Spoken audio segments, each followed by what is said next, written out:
Et donc, Armstrong Gagaya, nous venons d'assister à l'exécution de l'hymne national pour reprendre ces belles paroles de la Concorde, hein, pour le premier couplet. On a l'impression d'assister véritablement à ce jour nouveau qui se lève, éblouissant et fier. Le jour sublime monte, pourchassant à jamais l'injustice et la honte, Armstrong. Oui, l'injustice, c'est la honte. Pour les chasser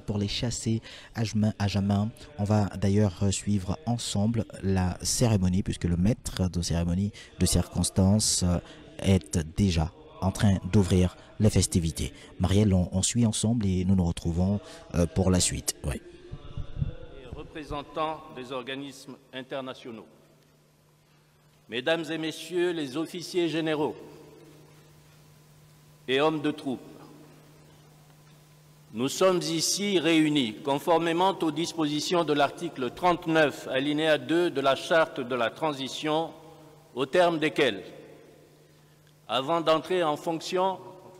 le président de la transition prête devant la Cour constitutionnelle le serment suivant.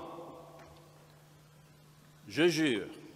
devant le peuple gabonais de préserver en toute fidélité le régime républicain, de respecter et de faire respecter la Charte de la transition et la loi, de remplir mes fonctions dans l'intérêt supérieur du peuple, de préserver les acquis démocratiques, l'indépendance de la patrie et l'intégrité du territoire national. Je m'engage solennellement et sur l'honneur à mettre tout en œuvre pour la réalisation de l'unité nationale. Avant de recevoir le serment du président de la transition, institué par l'article 39, alinéa 2 de la Charte de la transition,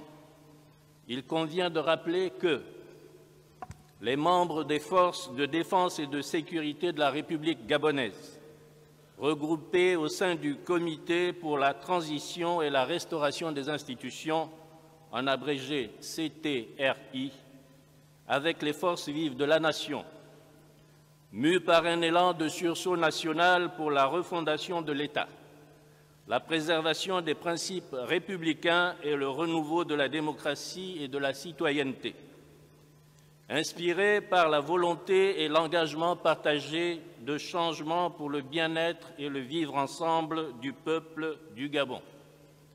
ayant conduit à la prise effective du pouvoir par l'armée gabonaise, sous la direction du Comité pour la transition et la restauration des institutions le 30 août 2023.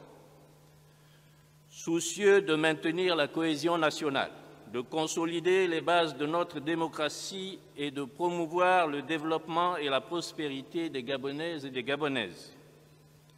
Conscient de la nécessité de bâtir ensemble d'une manière durable les fondamentaux d'une République démocratique stable, unie dans sa diversité et respectueuse des droits de l'homme et des libertés publiques.